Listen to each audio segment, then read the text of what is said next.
This is WPSL Port St. Lucie, the talk of the Treasure Coast.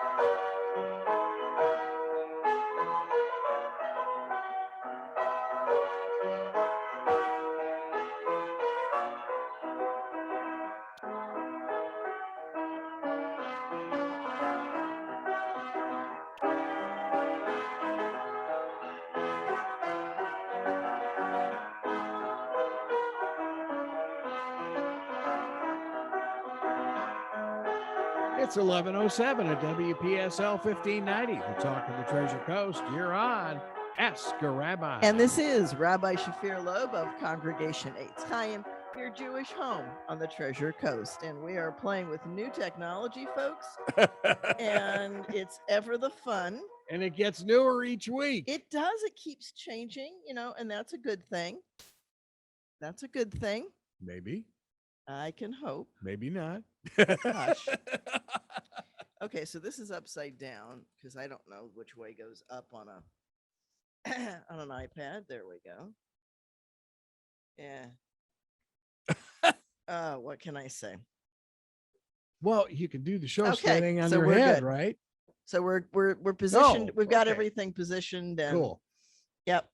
Okay, so we're good. And we even have you coming back. Oh, Yeah, good. there we go. Yeah, that's one of the fun things. Okay, so for folks that are on Facebook with us or on YouTube, that we've got, I brought in, this is a child's set of lulav and etrog, and these are kind of fun because they're individual pieces here. But this represents the lulav, the palm branch that is used for Sukkot that people wave around. Okay. And willow and myrtle, the two things bound to it, they're connected, and then a Chinese citrine called an etrog. What? It's called an etrog, etrog, usually spelled in English. Oh, okay.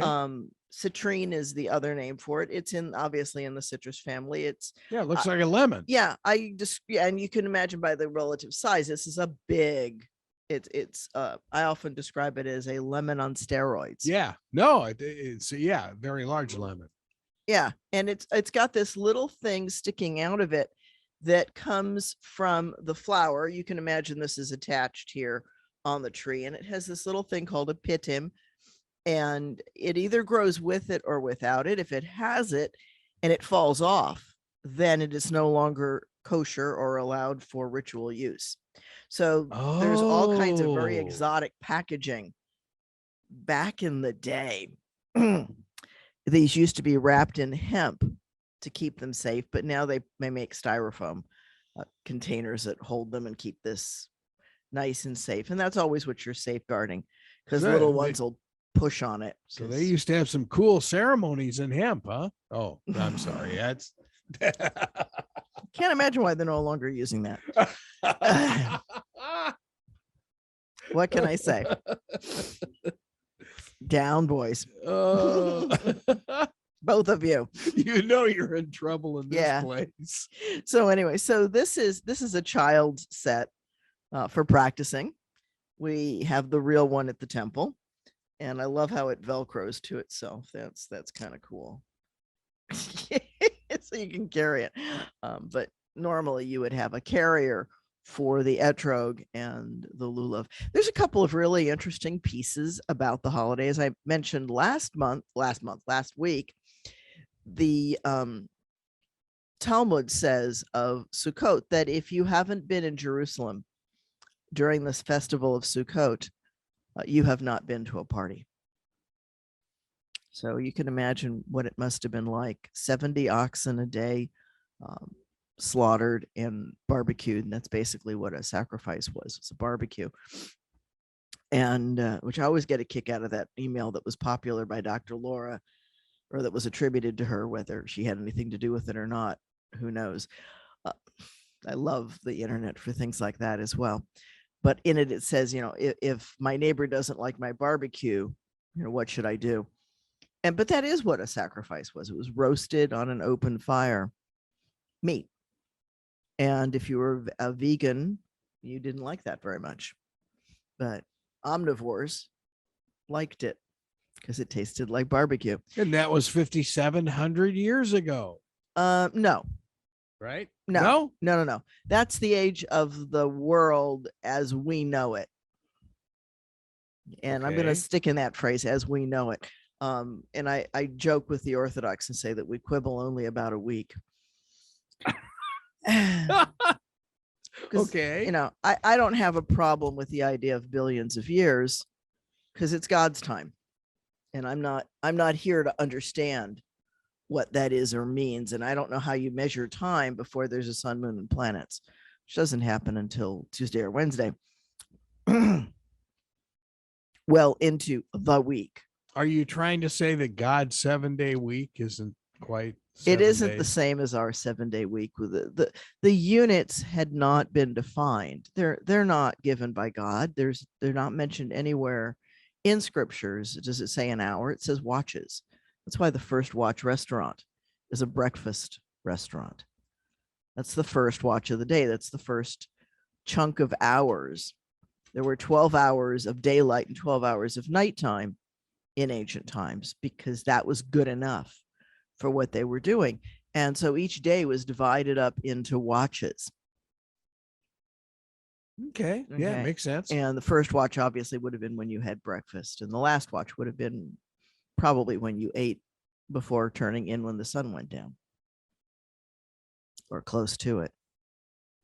There were candle meditations even back then, but candles were probably not wax and paraffin. They were probably oil lamps. Back then? Yeah.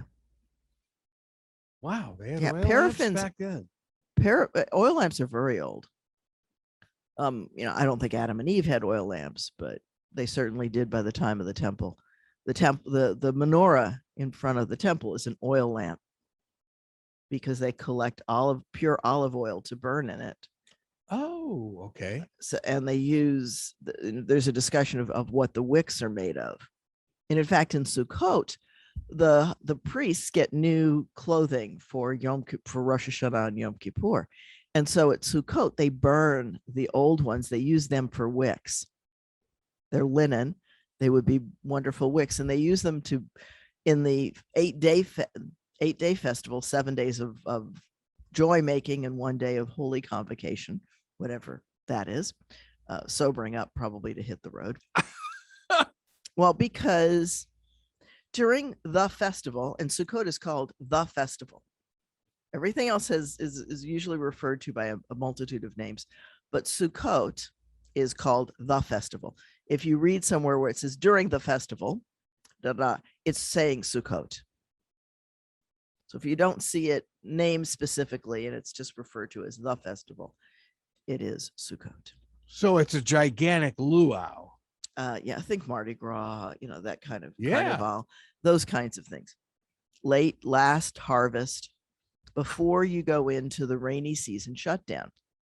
And as I like to explain to people who are not frequently in Florida and who hit our wonderful gray out rain showers, that travel in the rainy season is dangerous. Our rainy season is different in Israel. The rainy season is the winter.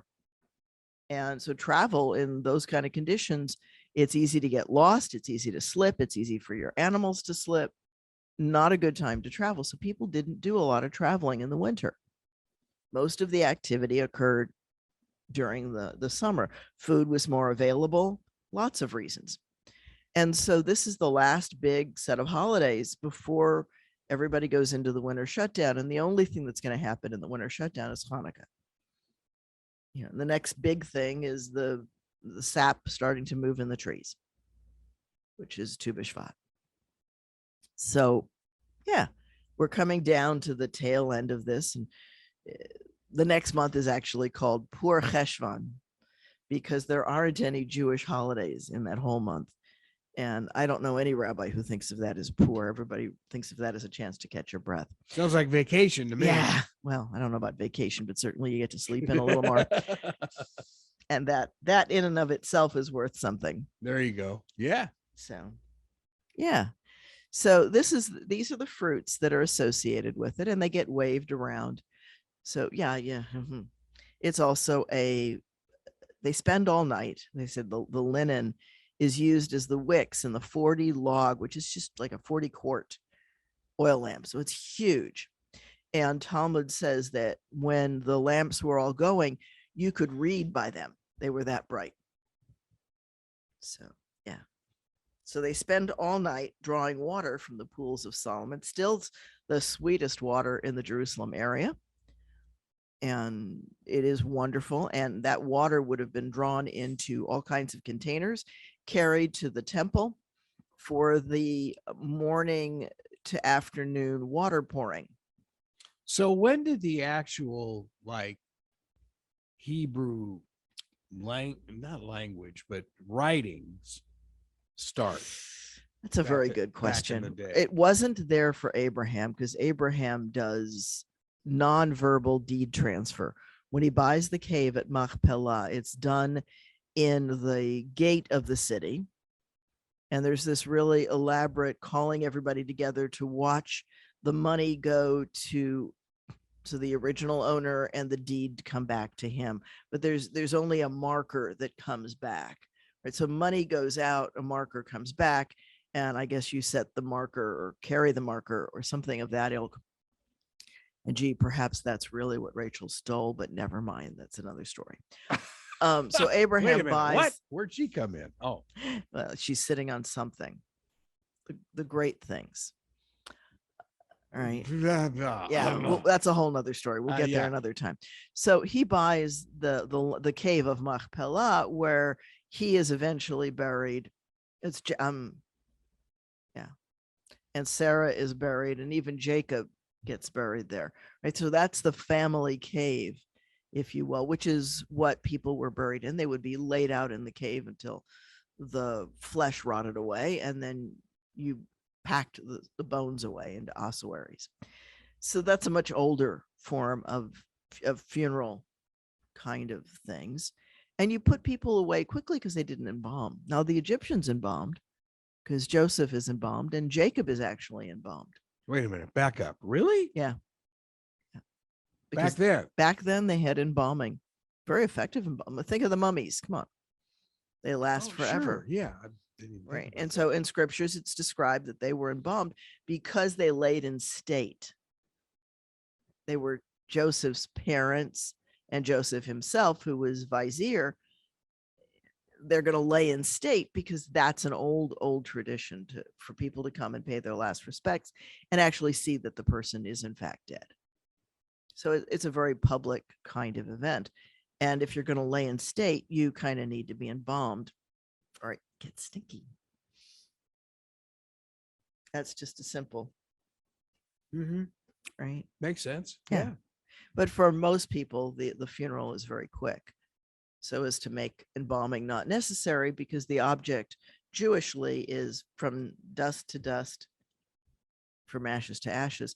Right? We come from the earth, we go back to the earth. We put our molecules back into the system because the body's only on loan. We have a responsibility to and with the body, but it's only on loan. Now, Jewish tradition, I guess, wasn't a real fan of cremation.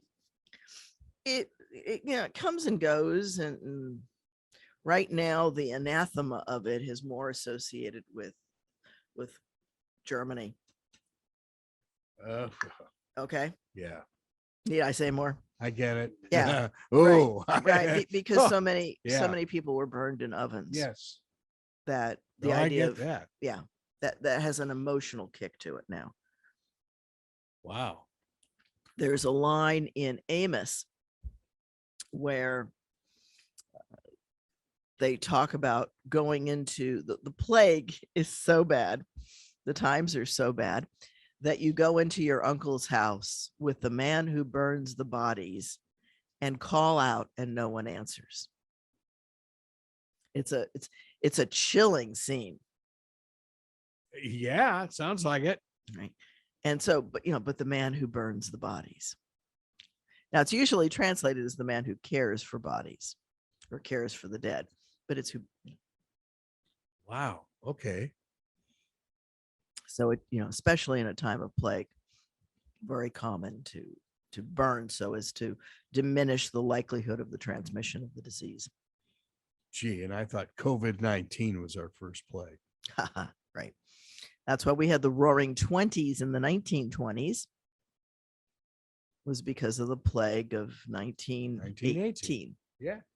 And when people finally could come back together, they came back together roaring. They partied. Yeah. And we'll probably see that again in a year or so, would be my guess. Get your booster. That would help. I'm going to get mine. We didn't have that in the past. Nope. I'll be first in line. But you may have to fight me. We'll go together. There you go. That's it. For everybody. Well, we got our shots about the same time. Well, and you were here when I got the message saying that I could go get the vaccine. Yep. So I was very happy for that. There's nothing wrong with it. I got the polio vaccine when I was young. I believe in medicine. So, yeah, not necessarily taken blindly, but I've got enough faith in the vaccine. So hopefully, knock wood, right? Yep. Yep. Me too. Knock wood. Not that there's a superstition, right? I always said that the rabbis aren't superstitious. Not usually, no. So we give in to customs and we say things like that. There's a Kanahura poo poo poo ritual too, and so who is actually having this discussion with a friend of mine at another college about superstitions and the inability to accurately assess what's cause and effect. And the fallacy that I like to use is, well, my house is safe because the dogs bark. We know that because we haven't been broken into and they bark. So, I do think that barking dogs help keep a house safe. That's based on previous experience actually in California, where the dogs we had at the time used to sleep on the foot of the bed by my mother's feet. And they went tearing out of her bedroom, barking a storm. And by the time she got to the living room to see what they were barking at, one of the dogs had a piece of fabric in its mouth, and the front door was closing. Ooh. Yeah. Oh. Uh-oh. So, and that was a poodle. Oh, really? Yeah, but you didn't want to mess with him. Poodle with an attitude. If you were a stranger coming in, oh my goodness, against his mama, oh yeah. Whoa. Yeah. Okay. He was very protective of her. Yeah. Oh gosh. Yeah. Okay. Well, hey, watchdog. Yeah, he was. Yeah. And after that, there was never an argument about the dogs, but definitely not after that. And the police actually told us that dogs were a very good deterrent because they're very hard for burglars to control. The multiple dog barks is really one you might be able to neutralize, but you can't take down a pack. And the dog population in our neighborhood went up dramatically after that because all the other houses had been burglarized. Oh, brother. Wow. They just went through the neighborhood. Yeah. Joys of my youth. We did not lose anything, probably because the dog's name was Cy. Definitely tore out of the bedroom. So did the other dog, but had a friend in San Diego who sent a message about he had purchased an old police dog from the San Diego Police Department. And somebody made a very bad mistake to try and break into his house. And the dog got part of his limbs. Yeah. And protected the house. Yeah. You bet. Yeah. Yeah, there's a value in dogs. So anyway, I'm going to shift to two other subjects. So we talked a little bit about Sukkot. That's the festival of booths. And that water that they drew, let's finish up on it. The water that they drew from the pools of Solomon in the morning went into something called the water pouring ritual, which was a container of wine and a container of water were poured together into bowls.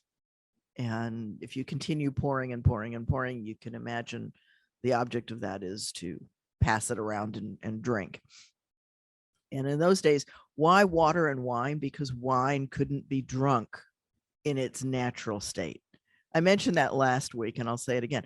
Wine in those days was thick and more like a mead, a very thick, heavy fermented grape concoction. And you poured water into it to get something drinkable, and you had sludge at the bottom. So the wine and water dates back to Talmud days. Even before Talmud. Long before Yeah, long before. Christianity. Yes. Yeah, you poured water into wine to make it drinkable. Yeah. I used to do that as an altar boy. I'm sorry. Never mind.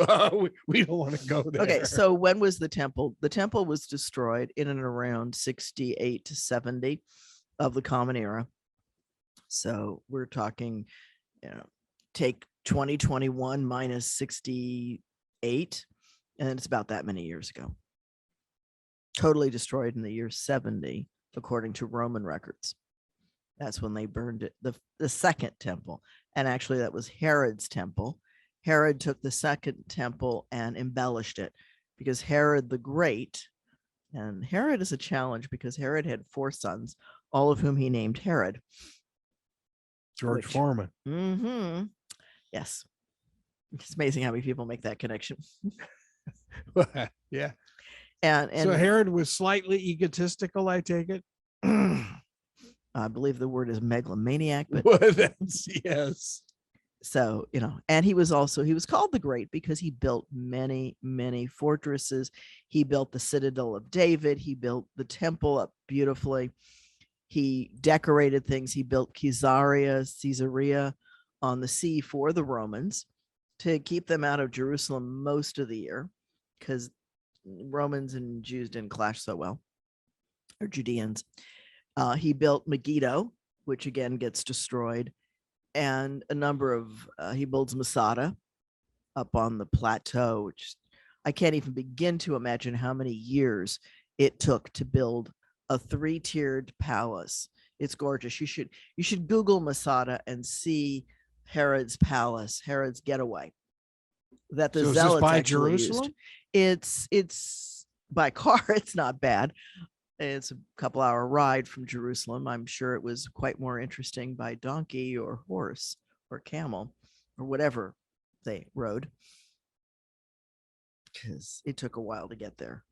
It's the way that you get there now is you come down toward Jericho, turn right, and come along the Dead Sea. And it's not far from the Dead Sea. You can see the Dead Sea. Well, you can see most of everything from Masada, but you can definitely see the Dead Sea. Wow. And it actually has. Look at it. Mm-hmm. Yeah, it's gorgeous. It's beautiful. And now they've got a cable car, so you don't even have to climb up the mountain. It used to be that you had to climb. The Romans actually it took them 2 years to build a ramp to take over the zealots who had stationed themselves on it. And you can see the Roman camps all around Masada where they had camped to keep the people isolated that were on Masada and keep them away from escaping. So It's is an this like interesting bit a of history. castle type of Yeah, structure? there's a castle up there. And when they finally found it, there had been legends about it. Nobody was able to find it. That's one of the finds when Israel was a very young country.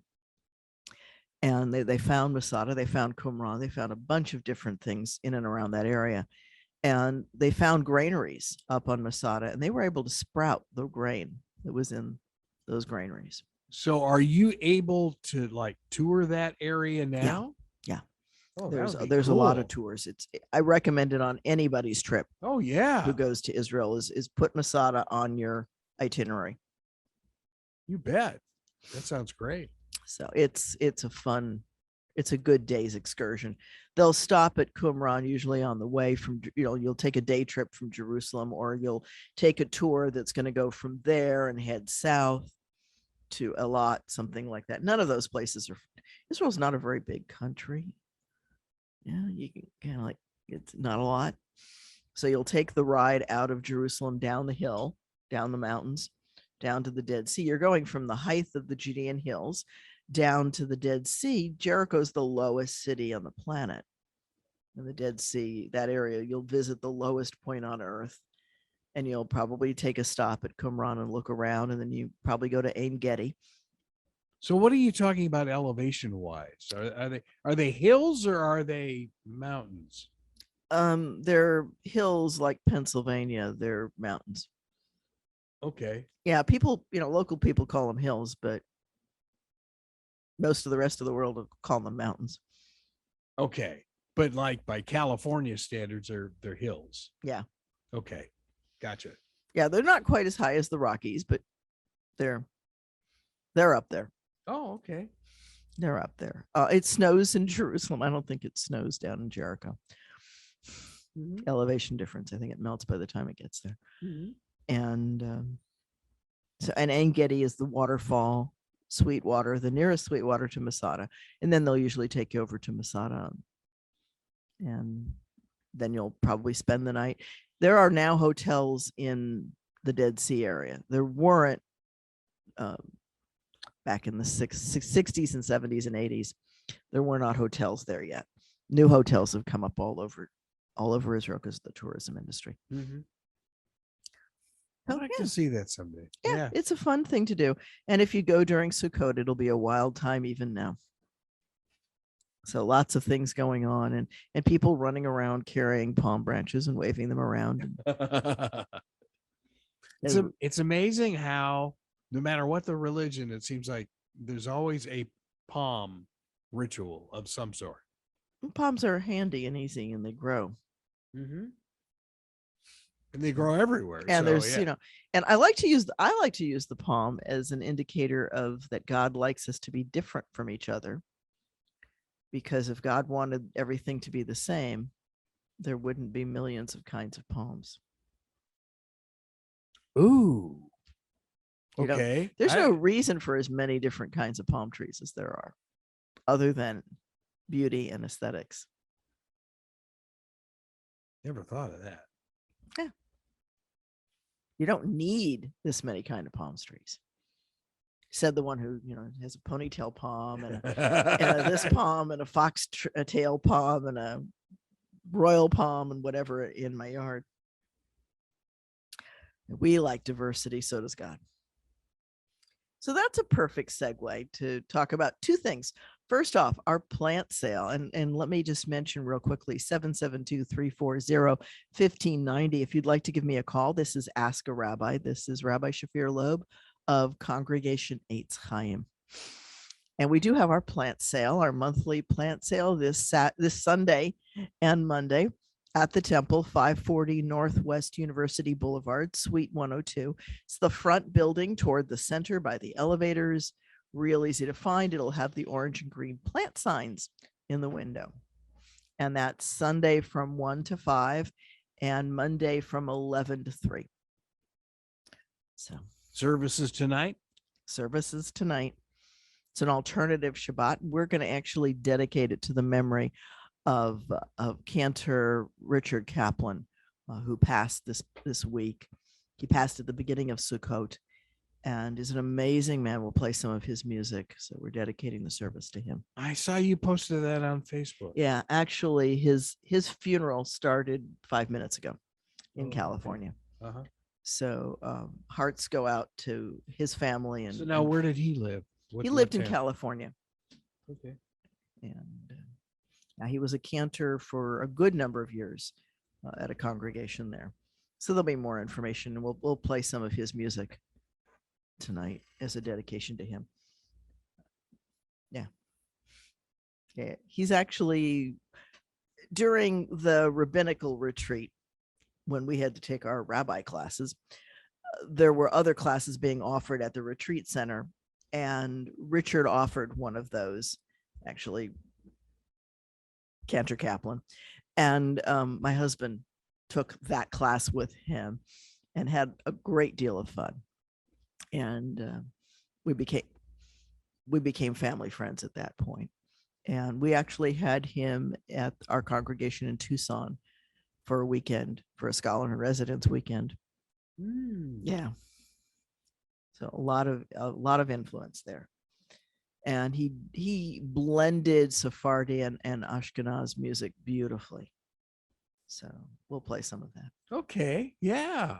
So tune in to the Facebook Live tonight, or stop by the synagogue, and we'll be doing a tribute to Richard Kaplan. Blessed memory. Very nice. Yeah.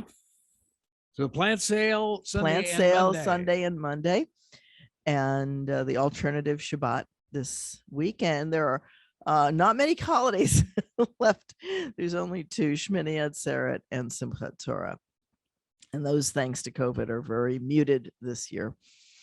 So hopefully we'll be back to a more full celebration, publication, and event next year. That's my hope. Yeah. Hopefully by 2020, the end of 2022, this will all be gone. Yeah. Hopefully 2022 starts to get back to normal. I hope it does. That would be nice. I can't imagine I'm alone in wanting this to be subsided.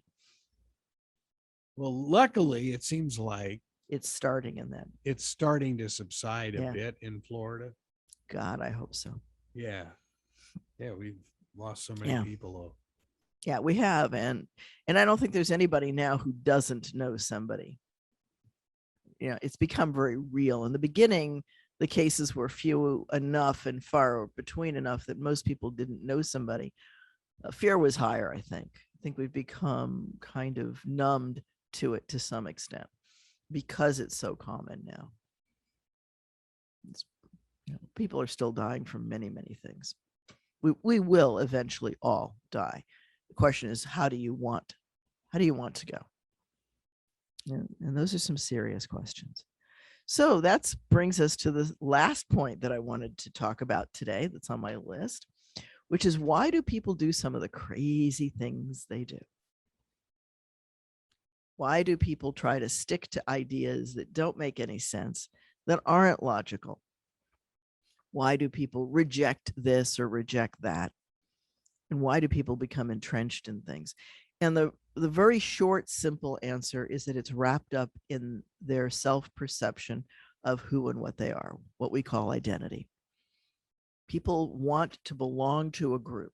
There are some very, very, I'm going to flip into psychology just briefly because it's part of what's happening. People want to belong to a group. They want to be part of an in-group. There's many, many in-groups, but they want to pick the ones with whom they feel a number of they satisfy needs. Humans have very basic needs. John Locke said that when children are born, they're born as a blank slate, and it's what you teach them. And to some extent, there's some truth in that. Children do learn what they see and how they understand the world as their parents present the world to them. And so if the parents have fractured love happening, the kid's going to grow up thinking fractured love is correct. If the child grows up in a loving, nurturing home, they're going to have a different view of what love is. But in any event, we have basic human needs. There's the Maslow system that talks about it. Everybody pretty much agrees that the most basic human need that we have is to feel safe, that we're not going to keel over in the next minute. Nothing's going to attack us. The walls aren't going to cave in. That sense of security and certainty of at least some amount of time in front of us. So that's the first most basic human need. And the model that I like to use describes it as having four basic needs. So that's one of them. And as soon as you have that, as soon as you're sure that tomorrow's coming and the sun is probably going to rise, or at least we're going to spin and make it look like the sun is rising, because the sun is just sitting there being the sun. We're the ones moving. got to figure that out. But however you view that, once that's secure, then the very next thing we want is some variety. We want those many different kinds of palm trees. We want the many different shades of green. We want the many different kinds of hamburgers, whatever it is in life. We don't want a hamburger every day for every meal for the rest of our life. I don't know anybody who wants one food all the time, only one food. Italian. That's not one food. That's a gazillion kinds of food. Pasta. Thank you, China. Right. Thank you, goes. China. Silk Road, Marco Polo. And that's how pasta gets to Italy. And but we want some of that variety. So you say pasta, so we want rotini and fettuccine, sure, spaghetti, and lasagna. Yeah, they're all different. They're all different. Shells, whatever. They're all different, and they have a slightly different taste and texture. And we like that. Even if we're going to have noodles or rice, we want different rices, different kinds of potatoes. We don't just want one kind. At least most people don't. And so that's a need for variety. And you're going to not want the exact thing every day. People complain if they have the same thing too often. We call it menu fatigue. So those are two needs: certainty and variety. And beyond that, we also need to feel a sense of importance or worth. We feel that there needs to be a reason for us to be alive, something that somebody looks to us for something. So we have value. That's important, that we matter to somebody or something. And then the fourth one is that sense of connection, belonging, love. Those are all the same kind of emotion. Most people actually don't go for love because love is very risky. You can get really hurt with love if you're not lucky and careful. It's the combination. There is some luck in it, and there is some dedication to it. Love is a very complex emotion. We can talk about that one of these times. So those are the basic human needs, and how we satisfy them, how we choose to do that, defines who we are as a person. It defines our identity. How each of us defines our identity, and that's a task of adolescence. Those formative years that we're physically forming the prefrontal cortex in our heads is when that identity is taking shape as well. So we're finding ways to meet those powerful needs, and it's really hard to change that after somebody is 25-ish. Mm-hmm. They've done a lot of formation by that point. They've learned how to make decisions. They've learned executive function. And if for some reason it doesn't form properly, and there are a number of reasons for that, then it becomes really, really hard for that person to function as effectively as they might otherwise. So those are really critical years. You talk a little bit about love. Back in the day of the Talmud, were there things like arranged marriages? I mean, you hear a lot about that in the Muslim religions. I think that in communities that worrying about who your kid married was a big part of it. And you didn't have as much mobility as you do now. So people didn't really get to meet each other. And there was a real value in bringing people in from the next village to marry into the gene pool and sending your children out. And without as extensive a travel, arranged marriages, and how arranged, that's hard to say. Bible talks about, so let's look at, right, when Abraham is looking for a wife for Isaac, he has to do it because Sarah is dead. Normally it was the mother who arranged it. Oh, okay. Okay, that was one of the mother's tasks. Hagar does it for Ishmael, but Sarah's gone for Isaac. And so Abraham has to send his servant And he sends him up to where the family is to find a bride. And you have this wonderful story of, oh, it's if she treats me correctly and she does this and she does, she takes care of my camels, then I know she's going to be a suitable wife, because Isaac is going to be the inheritor of Abraham's great wealth and Shechem. Right? He's a sheikh. So, yeah, chieftain. So you're not going to just pick somebody out off the street to be his bride. It's got to be somebody who knows how to do hospitality in the way of the rich and famous of the day. There's a lot of subtlety in there. Yeah. There's just a ton of subtlety. And so he goes to the well and sees who's going to automatically do the right thing by him and by the animals. Okay. And and then they bring Rebecca to him and say, are you willing to be married to him? Oh, okay. But at least she has a say. She absolutely has a say. She absolutely has a say. Every bride in Torah has a say, except for slaves taken in war. Well, they don't have a whole lot to say about much of anything, but they still have rights. And that's an interesting piece. And slavery is never a good answer, but it was common. A couple of years ago, you mentioned about, gosh, has it been a couple of years? Strong women Mm-hmm. in that era.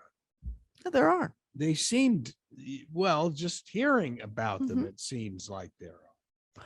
Yeah, men owned land, women took care and owned animals. So who got what where and who took care of what? Men sheared the sheep. They went out into the field to shear, but the animals were under the care of the women. It's a much more complex socioeconomic system than we begin to imagine. Right. So when Rebecca comes back with, who is probably Eliezer, he's not named, the servant of Abraham. So many places where names are not mentioned, because either you should know it or it doesn't really matter. I tend to argue it doesn't really matter. It's whoever he sent. He was acting in Abraham's name because Sarah was gone. Mm-hmm. And so when she leaves her father's house to come and be the bride, she's also giving up the inheritance that she would have gotten from her mother for the animals. So by leaving that system, there's a much more complicated socioeconomic system. And there's an exchange of money and gifts and all kinds of things, because you're taking away a worker from their system and bringing her down to where Isaac lives. Because that's a whole dowry type. It's a dowry kind of thing. And wow. So there's a lot of stuff there. And apparently the gifts that the servant brings are significant enough that she goes like, wow, I'm not going to be hurting here. And there's no subtlety there. I mean, you can tell that the gems and the gifts are just extensive, and the family up in Lebanon is just drooling over the gifts. So Abraham's done okay. Abraham's done quite well. So she's coming to be a wealthy head of household. And there's, again, a whole lot of subtlety when she and Isaac hook up, and she goes through the veiling and the meeting him as he's meditating in the field in the evening. And when they do get married, he puts her in Sarah's tent. Right. So she becomes the matriarch of not only his house, but his household. It's becoming a princess, a queen, whatever. Yeah, that's what it sounds like. Yeah, it's a lot more extensive than we tend to think. And so, is it arranged? Yeah, but it's also agreed upon and participatory. And, I did a wedding not that long ago, just a few weeks ago, the beginning of September, up in Connecticut. My big foray out of Port St. Lucie beyond Fort Pierce in a year. And it would have to be Connecticut. Connecticut has a masking mandate. Thank you. They do. They do. And their numbers are pretty low. And the wedding was masked. Okay. The wedding was masked. So, and I had my shield with me and my mask, and smart move. And I stayed quite far away from everybody in the airport. I didn't eat anything in the airport. So I really wasn't hungry. I had a little bit of food with me that I was able to eat privately. And so, yeah, lots of ways that I stayed apart, and I, knock wood, came through okay. Well, and that's, so much of this is common sense. It is. And so anyway, as part of the wedding, I show people the wedding ring, and I point out to people the wedding ring is a symbol of the profound financial gifts that historically were given. And that's why it's a gold ring, something of value. Yeah, I got one of those too. Ours is from Tucson. People stop me every once in a while and say, "Where'd you get that ring?" It's Tucson. Yeah. It looks pretty from here. Oh yeah. So all of the decoration on mine has worn off, and it now is just this gold band. Yeah, it's pretty close to this too. Yeah. I'm not even sure that. Okay, now I've got to check and see if. Yeah, right. I'm not. This was a Papago jeweler. That I got. Oh, that's gorgeous. Oh yeah, and I forget where it was, South Tucson or something. Yeah. I'm checking to see if. Don't lose that. Yeah, I won't. But I can almost see. I can see that it is engraved. I don't know that I can read. So it's worn that way as well. Yeah. It's been a few years. Oh, yeah, it's 40-some years we've been married. Not bad when I'm 29. That's right. You got married when you were 2. I keep telling him he robbed the cradle. Yeah.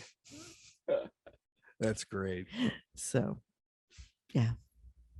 Yeah, we're looking forward to 50. Couple years. Congratulations. Yeah, that'll be cool. It will be.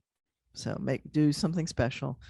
It's a long time to spend with somebody. And I did rob the cradle. So she's only 29 now. Yeah, that's right. Oh, yeah, my. It's who knows? We're age is a number, and it's how we feel. It is, and so much of it's attitude. Absolutely, attitude and health. I mean, some of us are lucky, some are not. That's very as true. the song goes, right? Some are lucky, some are not. Just be thankful for what you've got. And and hopefully you've made enough good decisions along the way. And thank you, Mom, for my anatomy, the shape that I fight and argue with every day. So we've got the plant sale this weekend. We've got alternative Shabbat tonight, and a quiet period leading up into Hanukkah. Hanukkah is going to be quote unquote early on the Gregorian calendar this year. It's right after Thanksgiving. So I'm going to get out my old Thanksgivica. I love it. It's just a few days after Thanksgiving. Really? Yeah. Boy, it's really early. So here's my prediction. My prediction is that it's going to impact the Christmas shopping season, because all of the Jews will have bought all the gifts already. Yeah. Early in the season. Yeah. Well, and we've got 8 days of gift giving. So, Well, and CNBC did this story on the holidays, and boy, it they're saying if you're going to buy toys, better buy them now. And I was reading on the way just before I came in this morning, Costco in San Diego made the announcement that there will be customer limits on water and on toilet paper. And it's like, no, we're going through this again. Well, I was in Sam's yesterday Uh-huh. and they actually had limits on the water. Oh, 3 per okay. item per customer. Wow. Okay. Wow. So, the good news for me and my family is that we're, basically at the end of hurricane season. So we'll start to, we stockpile a little bit during Yep. the year. Carol and I do too. And Yep. over the winter, we drain that down and then restock again in spring. So, and I have an announcement here that says Discovery Toys is stocked for toys. So people, you can consider that educational toys. I think those are a really good thing. There's your plug share. And yes, next year in PSL, she is our cantorial soloist for the High Holy Days. And for 2 years now, she's not come in. Yeah. To not travel because of COVID. Well, I get that. Yep. So hopefully next year will start to. But again, something we can look forward to next year. Yep. Yeah.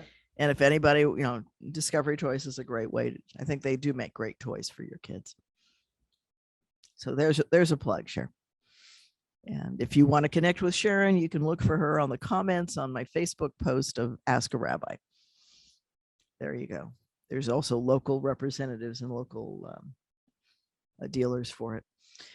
And if we, after COVID, can once again get back to our expo, then there'll be all kinds of things available. Oh, brother. That's going to be a while yet. Yeah. The plant sale is the biggest thing that we're doing. And I think that's an important piece. And hopefully we'll be able to do some more things moving forward. So this has been Ask a Rabbi, and nobody has called at 772-340-1590. Write that number down. And if you'd like to call me next week and ask a question, please do so.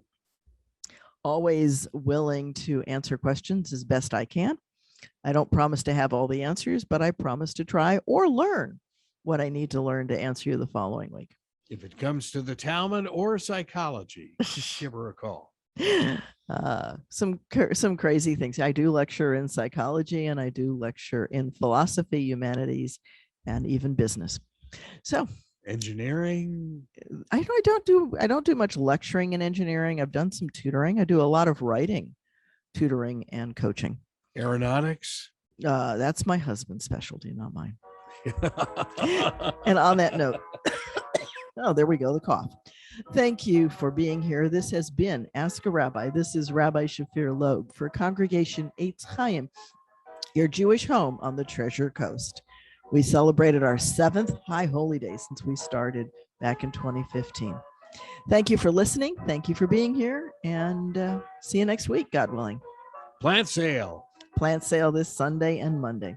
All right. Please stop by 540 Northwest University Boulevard, Suite 102. You've been listening to Ask a Rabbi right here on WPSL, Port St. Lucie. Talk of the Treasure Coast, webcaster to the world on Alexa, Google Home, and tune in.